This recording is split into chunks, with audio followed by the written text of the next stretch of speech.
Buenos días, esta es la clase número 8 del módulo 1 del curso Química Biológica para las Ciencias Médicas. En esta clase veremos Química Orgánica parte 2, en la que veremos grupos funcionales y compuestos con más de un grupo funcional. Este curso es organizado por el Departamento de Docencia del Centro Universitario de Estudios Medioambientales de la Facultad de Ciencias Médicas de la Universidad Nacional de Rosario. Hoy veremos una continuación de compuestos orgánicos.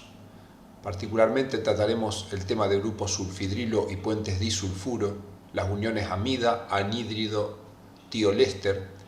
Veremos conceptos introductorios de enlaces macroérgicos y los derivados halogenados. Hagamos un breve repaso de los compuestos que hemos visto. Hemos trabajado con alcanos, que son hidrocarburos, cuya nomenclatura termina en ano, y por ejemplo en este caso que tenemos 5 carbonos, el nombre es pentano. Los alquenos son nombres que lleva la nomenclatura terminado en eno, y se indica, por ejemplo, como en este caso que tiene 5 carbonos, y en el carbono número 2, el doble enlace, el nombre es 2-penteno. Revisemos brevemente los alquinos. Acá tenemos un hidrocarburo que tiene 4 carbonos y por lo tanto en la nomenclatura se usa but. Como tiene un doble enlace, terminación ino, y como ese triple enlace está en el carbono número 1, el nombre es 1-butino. Entre los grupos funcionales que hemos visto, hemos estudiado los alcoholes. El alcohol se caracteriza por tener un grupo oxidrilo unido a un carbono que solo tiene hidrógeno o carbonos unidos. En este caso tenemos el 3-pentanol. Penta porque tiene 1, 2, 3, 4 y 5 carbonos. 3 porque el grupo alcohol está en el carbono 3, contando desde la izquierda o desde la derecha. Y la terminación ol, característica de los alcoholes. Las aminas son compuestos que se caracterizan por tener nitrógeno con grupos alquilos unidos. En este caso tenemos la metilpropilamina. Se llama metil porque al nitrógeno está unido un grupo metilo y propil porque hay unido un grupo propilo. Los aldehídos y cetonas son compuestos carbonílicos porque tienen oxígeno unido por doble enlace al carbono. En el primer caso, para el aldehído tenemos el propanal. Tiene 3 carbonos, de ahí viene prop, derivado del propano, y la terminación al por la presencia del aldehído que siempre se encuentra en el carbono primario. Para el caso de la cetona tenemos como ejemplo la butanona. La terminación ona es por la presencia del grupo cetona, que tenemos acá en un carbono secundario, que es un carbonilo, y but por tener 1, 2, 3 y 4 carbonos. No se indica ningún número porque las únicas posiciones para la cetona sería esta o esta, y en cualquiera de las dos posiciones sería la 2-butanona, por lo tanto no es necesario colocar el número 2. Y los ácidos carboxílicos se caracterizan por tener un grupo carboxilo, y en este caso, como tiene 2 carbonos, deriva del alcano etano, y para los ácidos carboxílicos se antepone la palabra ácido terminado en oico. Pasemos a los compuestos que vamos a ver hoy. En primer lugar veremos el grupo sulfidrilo. El grupo sulfidrilo es un azufre que tiene unido un hidrógeno y se encuentra unido a una cadena carbonada. Una de las características más importantes del grupo sulfidrilo en la química biológica es que cuando tenemos dos compuestos con grupo sulfidrilo, por un proceso de oxidación, puede formarse lo que se conoce como un puente disulfuro, que es un enlace covalente fuerte y que se halla en muchas moléculas, como veremos a continuación. Acá tenemos 2 moléculas de importancia en la química biológica. Sobre la izquierda tenemos una compleja molécula cuyo nombre es glutatión. El glutatión es la unión de varias moléculas, pero lo que se debe resaltar es que en una posición del glutatión hay un grupo sulfidrilo. Para el glutatión prácticamente lo más importante es el sulfidrilo, a tal punto que cuando estudiemos específicamente este tema, veremos que en lugar de escribir esta fórmula directamente se escribe GSH, indicando glutatión que tiene un grupo sulfidrilo. Muchas proteínas tienen puentes disulfuro, Y muchas veces, por ejemplo, acá tenemos una representación esquemática de una inmunoglobulina, y en los puentes disulfuros se suelen marcar como líneas que unen dos sectores. Si hacemos una ampliación de este sector, veríamos que hay dos azufres unidos entre sí formando un puente disulfuro. Entonces, en esta estructura tenemos puentes disulfuros que se conocen como intracatenarios porque están uniendo dos partes de una misma cadena, o puentes disulfuros intercatenarios porque están uniendo cadenas distintas. Sobre estos temas volveremos en módulos posteriores. Veamos ahora los ésteres. Los ésteres, o un éster, es la unión de un ácido carboxílico con un alcohol con pérdida de una molécula de agua. Como ejemplo tomemos el ácido etanoico, que es un ácido carboxílico, y el 1-propanol, que es un alcohol. Acá tenemos el grupo carboxilo, que es el que reaccionará con el grupo oxidrilo del alcohol con pérdida de una molécula de agua. Lo que ocurre es que se pierde este oxidrilo y el grupo carbonilo se une al oxidrilo formando la unión éster que tiene esta estructura. No es común nombrarlo en la química biológica, pero se suele derivar el nombre, si no lo tuviera que hacer, a partir del ácido etanoico. Se llama etanoato, y como viene del propanol, de propilo. Normalmente se determina enato al nombre del ácido y enilo al nombre del alcohol. Son muy comunes los ésteres en la química biológica. Acá tenemos la unión éster, y una cosa para ir anticipando es: esta unión se formó con pérdida de agua. Las uniones que se forman con pérdida de agua también se rompen con la adición de agua y se conoce como hidrólisis. Si hacemos lo que se llama una hidrólisis ácida, es decir, a un pH menor que 7, el enlace se rompe y volvemos a obtener el ácido carboxílico y el alcohol. Si a la misma molécula la sometiéramos a una hidrólisis alcalina, es decir, a un proceso en el que le adicionamos agua pero el pH es mayor que 7, lo que vamos a ver es que se genera el alcohol, igual que en la situación anterior, pero el ácido se forma y por sus características en medio alcalino genera una sal que se conocen con el nombre de jabón. Dentro de los ésteres son muy comunes los que llaman ésteres fosfóricos. Los ésteres fosfóricos son moléculas en las que un ácido fosfórico se une con un alcohol con pérdida de una molécula de agua. Veamos el ejemplo. Acá tenemos el 1-propanol, que es un alcohol, y acá tenemos el ácido fosfórico, que ya hemos estudiado a la hora de ver compuestos inorgánicos. Acá se va a producir lo mismo. Esta molécula va a reaccionar con el grupo oxidrilo del alcohol con pérdida de una molécula de agua y se va a formar esta unión que quedó acá. Esta sería la parte del alcohol y acá se unió a través de un oxígeno con el fósforo. Y esto es un éster fosfórico. Es común en la química biológica que no escribamos esta molécula de esta manera compleja, sino representando al fosfato proveniente del ácido fosfórico que se encuentra unido por un enlace éster directamente por un fósforo dentro de un círculo. Y es importante tener en cuenta que el ácido fosfórico al pH fisiológico que se encuentra en los organismos tiene una carga negativa. Por lo tanto, ya vamos a ir anticipando que toda vez que tengamos un ácido fosfórico unido a una molécula biológica, le conferirá a esta carga negativa. Otro enlace importante es el que se conoce como enlace fosfodiéster. El fosfodiéster es un enlace en el cual un ácido fosfórico, como vemos acá, reacciona con dos alcoholes. Al reaccionar con dos alcoholes, por un lado se produce un enlace éster y por el otro lado otro enlace éster, y de ahí viene el nombre de enlace fosfodiéster. Estos enlaces son muy comunes en las moléculas de ácidos nucleicos. Acá tenemos una representación de una porción muy pequeña de una molécula de ácido nucleico.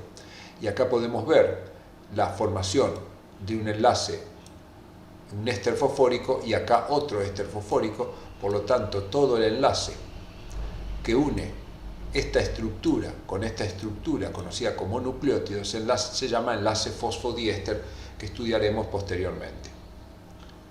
Las moléculas de ácido nucleico son una sucesión de unión de nucleótidos a través de enlace fosfodiéster. Veamos las amidas. Las amidas son moléculas que resultan de la unión de ácido carboxílico con una amina con pérdida de la molécula de agua. Acá vemos un ejemplo sencillo donde tenemos el ácido etanoico, más comúnmente conocido como ácido acético, y la metilamina. Lo que ocurre es lo mismo, se pierde este oxidrilo del ácido carboxílico y se reacciona con el nitrógeno para formar esta unión que es la unión amida. Un caso muy común de uniones amida es la unión entre dos estructuras conocidas como aminoácidos, que estudiaremos posteriormente. Esto es un aminoácido donde acá tenemos un grupo carboxilo y este es otro aminoácido donde tenemos un grupo amino. La reacción entre el carboxilo y el amino forma la unión amida que tenemos acá, que particularmente en el caso de la unión entre dos moléculas conocidas como aminoácidos lleva el nombre de unión peptídica.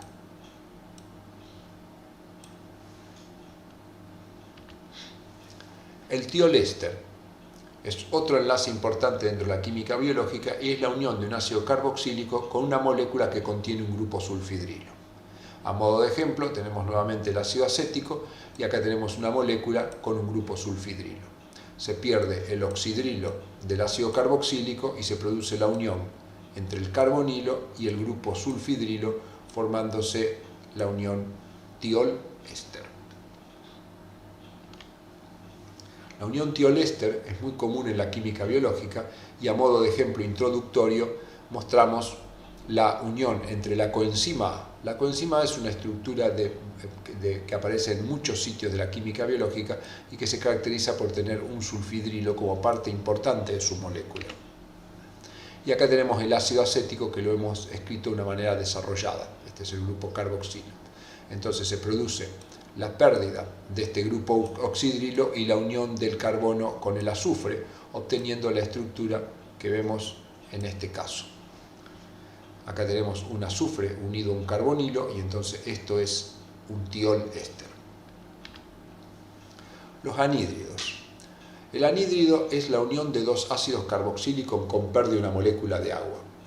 Esta unión entre dos ácidos carboxílicos es infrecuente en la química biológica y es más común el anhídrido formado por la unión de un ácido carboxílico y un ácido fosfórico. Veamos a modo de ejemplo algunas moléculas que encontraremos en el futuro. Acá tenemos un ácido carboxílico, lo detectamos por su grupo carboxilo, y esta molécula lleva el nombre de ácido 3-fosfoglicérico, que no importa su nomenclatura en este momento. Y acá tenemos un ácido fosfórico que conocemos. Lo que va a ocurrir es que se va a perder este oxidrilo y se va a unir este carbono a este oxígeno, como vemos acá, formando un enlace entre un grupo carboxilo y un ácido fosfórico que se conoce como enlace anhídrido, que también representaremos siempre que tengamos ácido fosfórico con una P. Esta molécula tiene dos grupos fosfóricos unidos que con el tiempo distinguiremos que no son exactamente iguales en la unión que hace con el carbono. Veamos acá, si tuviéramos dos ácidos fosfóricos, se puede producir también la pérdida de una molécula de agua y la unión por un enlace anhídrido. O sea que el enlace anhídrido puede ser también entre dos ácidos fosfóricos. La unión entre dos ácidos fosfóricos forma el ácido pirofosfórico, que es un compuesto que ya hemos estudiado a la hora de compuestos inorgánicos. Pero veamos en este caso, esta es una molécula orgánica, donde acá tenemos un ácido fosfórico que se ha unido con otro ácido fosfórico y esto es lo que se conoce como un enlace anhídrido, que son extremadamente comunes dentro de las moléculas biológicas. En este caso tenemos la molécula de NAD, que estudiaremos más adelante con importantes propiedades dentro del metabolismo energético de la célula. Los enlaces anhídrido y tioéster que acabamos de ver caen dentro de un grupo de enlaces que se conoce como enlaces macroérgicos. Los enlaces macroérgicos son enlaces que, contrariamente a lo que el nombre indica, no se caracterizan por su alta energía de enlace, sino por un valor pequeño que hace que el enlace se forme o degrade con facilidad.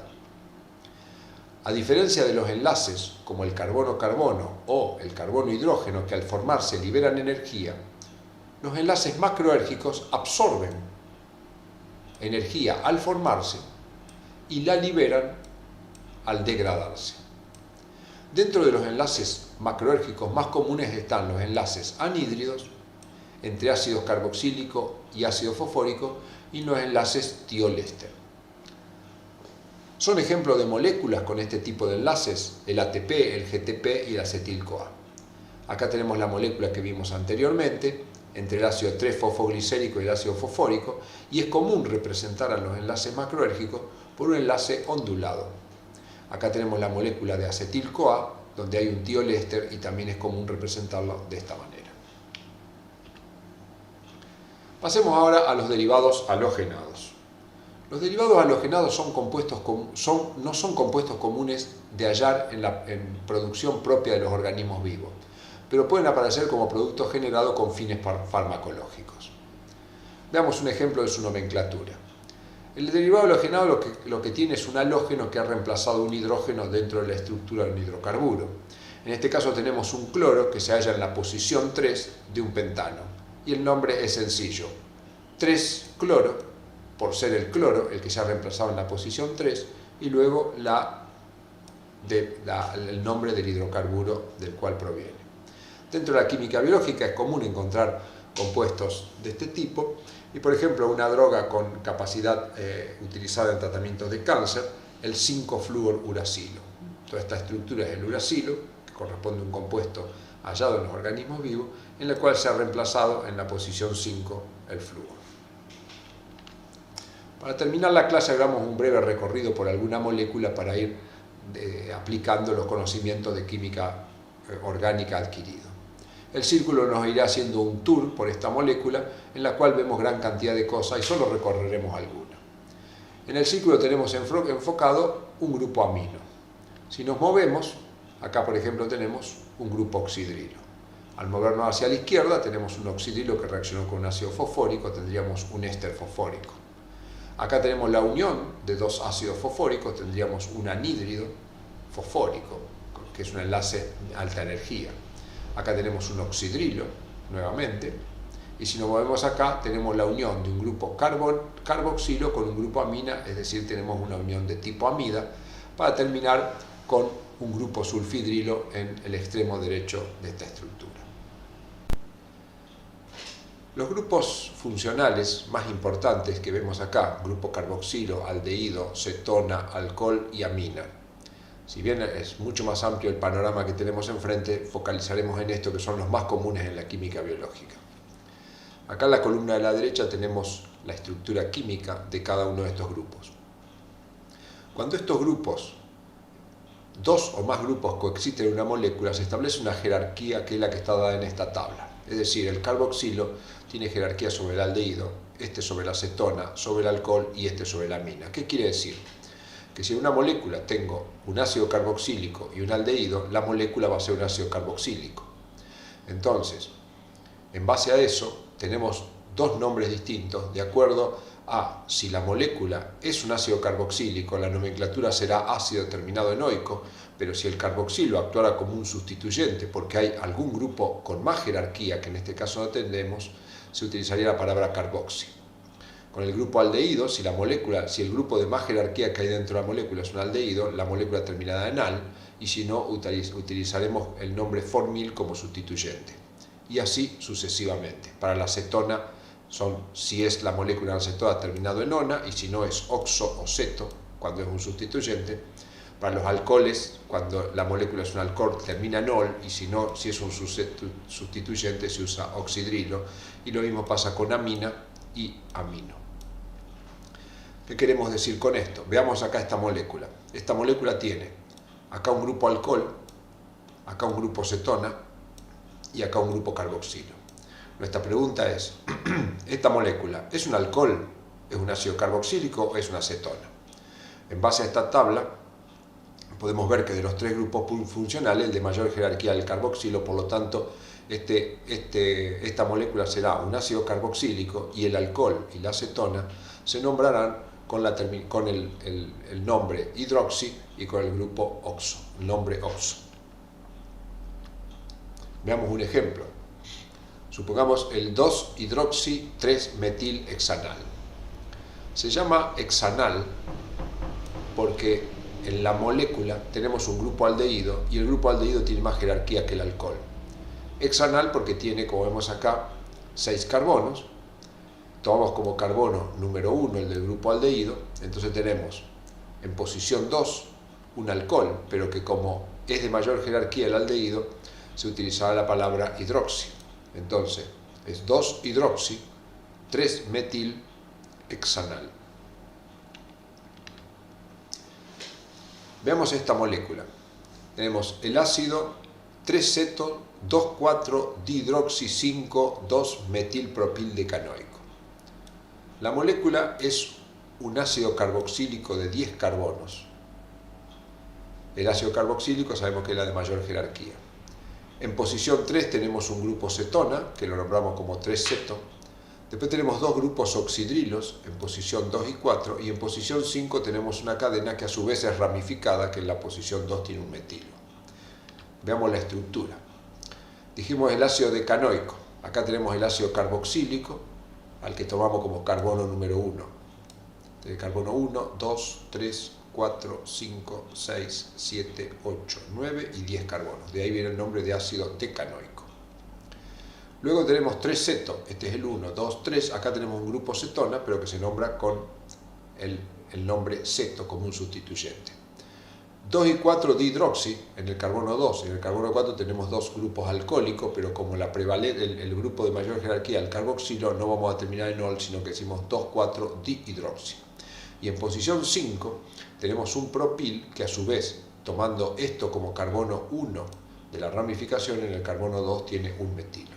Y de ahí viene este largo nombre complejo. Veamos al revés el ejercicio.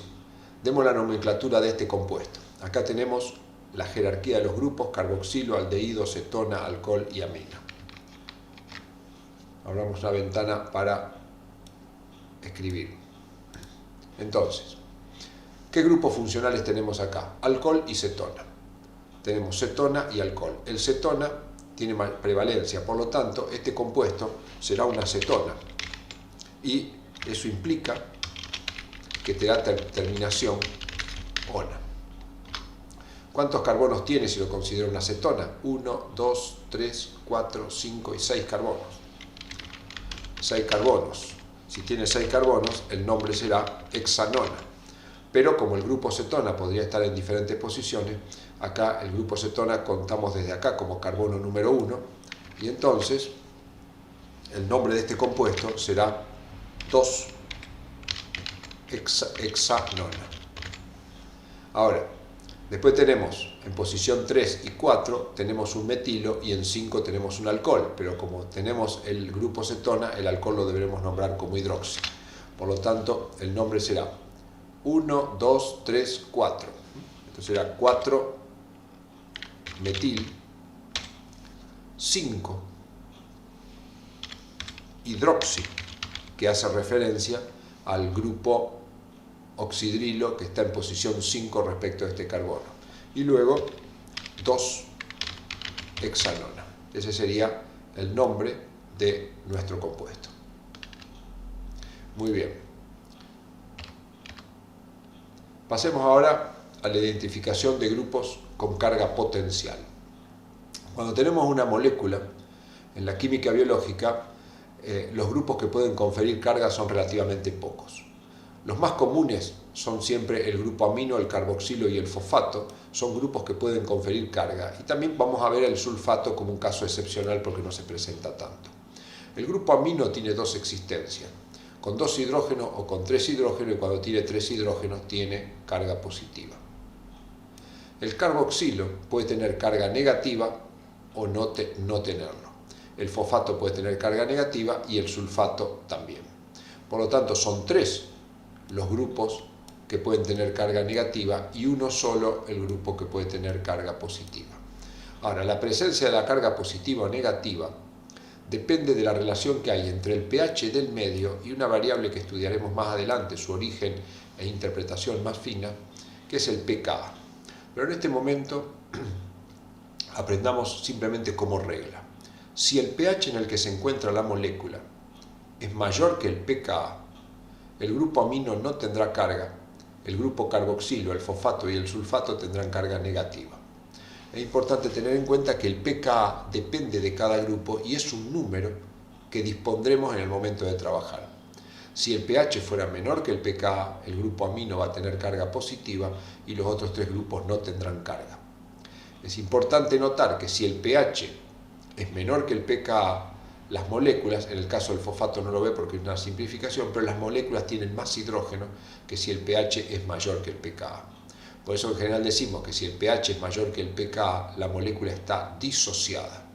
Mientras que si el pH es menor que el pKa, la molécula no está disociada, es decir, tiene el hidrógeno presente, mientras que si el pH es mayor que el pKa, este hidrógeno lo ha perdido y la molécula está disociada. Por supuesto, el grado de ionización, es decir, la presencia de carga, cambia. En el grupo amino, cuando el pH es menor que el pKa, está ionizado, mientras que los otros tres grupos están ionizados cuando el pH es mayor que el pKa. A modo de ejemplo, hemos creado una molécula hipotética que tiene los 4 grupos funcionales. Acá tenemos el grupo sulfato, el grupo fosfato, el grupo amino y el grupo carboxilo. Si bien los pKa dependen del entorno molecular, podemos considerar un valor aproximado. Por ejemplo, el grupo sulfato tiene un pKa que podría rondar menos 1. Los grupos fosfato 7, los grupos amino 9 y los carboxilos 5. De todas maneras, este es un dato que en los ejercicios debe ser provisto. Lo primero que vamos a hacer es identificar en una molécula biológica los grupos que potencialmente pueden tener carga. Como ya sabemos, los grupos que pueden tener carga son el amino, carboxilo, sulfato y fosfato. Entonces, de mirar esta molécula, vemos, por ejemplo, acá tenemos un grupo amino, acá tenemos otro, acá tenemos otro y otro. Después acá no tenemos ningún grupo más. Acá tenemos 2 fosfatos, uno por acá y otro por acá, que pueden tener carga, o sea que acá podría haber cargas positivas, pero acá cargas negativas. Si vamos a esta molécula, acá tenemos un grupo amino y acá tenemos uno que no nos tenemos que engañar, porque este en realidad es un grupo amida, que los grupos amida no pueden tener carga. Al pH fisiológico, quizás en pH extremos sí podría tenerlo. Veamos otra molécula. Acá tenemos la S-adenosilmetionina, que veremos cuando estudiemos más química más avanzada. Otra vez acá tenemos varios grupos amino. Y acá tenemos un grupo carboxilo, por ejemplo. Y acá tenemos un grupo amino, que se nos había pasado. Entonces, en todos estos grupos, que son 5, podría haber cargas positivas, en este también, pero en este carga negativa. Acá no vemos sulfato, sí hay azufre, pero no sulfato, ni tampoco fosfato. Veamos un ejemplo un poco más complejo ya con los pKa. Acá tenemos una molécula que es una coenzima, que es el pirofosfato de tiamina. No importa su nombre, ni tampoco su estructura, pero sí prestemos atención a los grupos ionizables, o sea que pueden tener carga. Acá tenemos un grupo amina donde ya tengo provisto el pKa. Acá tengo otro grupo amina y otro grupo amina. Después acá tengo 2 fosfatos y tengo los pKa. Entonces mi pregunta es, ¿qué carga tendrá esta molécula pH 7? Debo recordar que si el grupo amino está a un pH mayor que el pKa no tiene carga y si es menor sí. Y el carboxilo es lo contrario. Entonces analicemos, por ejemplo, un grupo. Acá tenemos este grupo que tiene pH 6. Como el pH es 7, estamos en esta circunstancia, donde el pH, que es 7, anotémoslo acá, es mayor que el pKa de ese grupo, que es 6. Por lo tanto, si el pH es mayor que el pKa, el grupo amino no tendrá carga. Lo mismo va a pasar con este. Ahora, ¿qué ocurre con este grupo? Este grupo, el pH, como dijimos, es 7, pero el pKa de este grupo y de este grupo es 8 en un caso y 9 en el otro.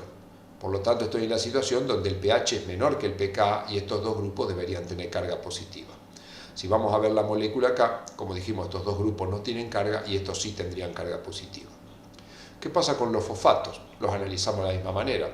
Tenemos 2 grupos donde el pH es menor que el pKa porque tienen 5. Si pH es menor que el pKa, el fosfato, si el pH es mayor que el pKa, estamos en esta circunstancia, el pH es 7, el pKa es 5, el fosfato tendrá carga negativa. Pero para este, que tiene 8, estamos en la situación donde el pH es menor que el pKa. Si el pH es menor que el pKa, el fosfato no tendrá carga en ese oxidrilo. Por lo tanto, la molécula nos ha quedado con 2 cargas negativas en esta zona y 2 cargas positivas en esta zona. Por lo tanto, la molécula va a tener una carga neta que es neutra. Veamos la misma molécula, pero ahora cambiándole el pH. Si cambiamos el pH a 8,5 y seguimos manejándolo con la misma tabla, el primer grupo, que tiene pKa de 6, el pH es mayor que el pKa porque 8,5 es mayor que 6, por lo tanto no tendrá carga. Lo mismo pasará con este, pero en esta circunstancia 8,5 es menor que 9. Si el pH es menor que el pKa, el amino tiene carga positiva. Si vamos chequeando la molécula acá, estos dos dijimos que no tenían carga y este sí tiene carga positiva. Veamos qué pasa con este. El pH es 8,5, es mayor que el pKa. Si el pH es mayor que el pKa, el amino no tiene carga, por lo tanto este grupo amino va a quedar sin carga. Vayamos ahora a esta molécula. 8,5 es más grande que esto y que esto. Quiere decir que 8,5 es mayor que el pKa de todos los fosfatos. Cuando el pH es mayor que el pKa, el fosfato tiene carga negativa. Por lo tanto, acá tendré carga negativa acá, acá y acá. Entonces, al analizar toda la molécula, tenemos una carga negativa por acá, otra carga negativa por acá, otra carga negativa por acá. Y tenemos solo una carga positiva en este sitio. Por lo tanto, si tenemos 3 negativas y una positiva, la carga neta será 2 cargas negativas y por eso decimos que la molécula tiene carga neta negativa o es en su conjunto un anión.